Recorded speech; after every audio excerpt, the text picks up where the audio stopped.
There's still people with doubts about the results of this upcoming election after cries of fraud from the last major election. Well, here locally, one election attorney has made a name for himself locally and nationally as the go-to person when the results are being debated.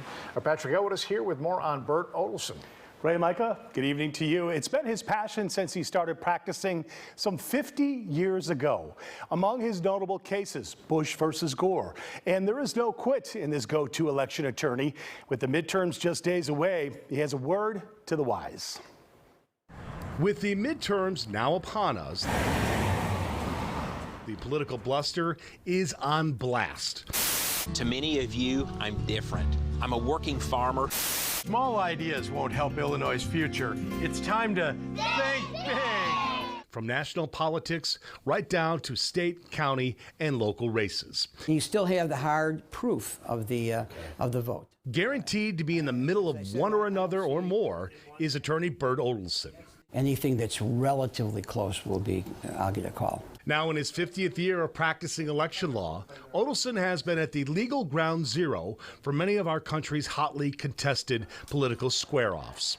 Coming off the 2020 presidential election and Donald Trump's false big steal assertions, proven in America's courts time and again, Odelson knows this in terms of election ballot integrity. Is better now than it's ever been in my 50-year career. Now, mind you, this isn't any political party hack. This is a nationally recognized legal expert who has rubbed elbows with GOP presidents and powerful blue Democratic mayors alike. Regular Democrats didn't like me, and in some cases the regular Republicans, depending on what county I was in, didn't like me. His allegiance is to the Constitution, an abiding pledge that was formed growing up in a family where law and order and pride in the U.S. came first and last. His father was one of 8 Odelson boys who served in the Army during World War II from 1942 to 1945. Dad, Ben, pictured second from the right with the sergeant stripes, and here with his mom, Bernice.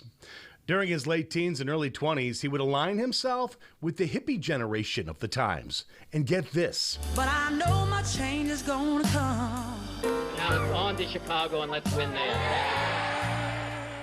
During the 1968 Democratic Convention right here in Chicago, he would work as a driver to famed political writer Gore Vidal and another fella named political activist Paul Newman. The Paul Newman? The Paul Newman. He was a delegate, a McCarthy delegate from Connecticut. He and Gore Vidal were best of friends. I got to be their chauffeur during the entire Democratic Convention. I saw the results of heavy-handedness of the kids that got hurt. And I thought back then, this is really, I want to get in the middle of this. This is what I want to do, yeah. That was your seminal moment. That was my seminal moment, seeing the kids getting hurt, seeing so much power localized, trying to control the convention. In the 80s, Odelson would be in the thick of the Chicago Council Wars. Council wars are over, do you hear me? By order of the mayor, they're over. And subsequent election fights over ballots. Who would be on them? Who would be off?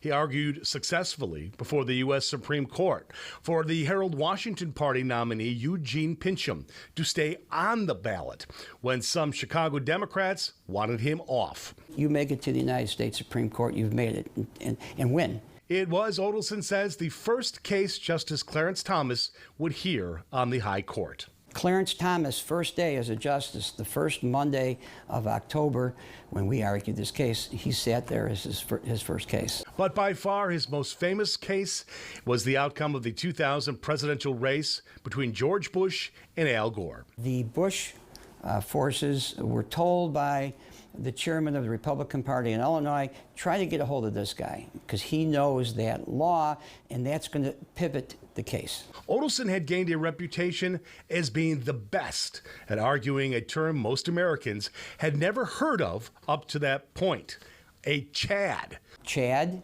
and pregnant Chads and falling Chads. And the rest, as they say, is history. But he still keeps a voting machine and that Chad, so to speak, in his office. I'm relieved for this. I'm relieved for the city. I'm relieved for the voters because they need the certainty that's important for them. Odelson would lead the fight to keep Rahm Emanuel off the ballot as he ran for Chicago mayor, arguing he wasn't a Chicago resident at the time. He won at the district and appellate levels, but eventually lost at the Illinois Supreme Court. And with those midterms only days away, Odelson says you may not like the result of a certain race or another, but be sure the election integrity, he says, is for certain. I can tell you as an election lawyer, election security and protecting your vote has never been better. So this septuagenarian, husband to Patty, father to 7, and grandfather to 8. He's been around the election block or two, and as long as he has his wits about him, he'll keep on keeping on. Where did 50 years go from the kid that started at age 24 to now? And Bert says, you know you're doing a good job when the Democrats and the Republicans like you and at the same time dislike you as well. Well, he's done a lot, seen a lot at a time when a lot of candidates will not go on record to say they'll stand by the results of an election. 100%, and it's still invigorated, so we'll see if he gets a call or two on November 9th. Thanks, Patrick.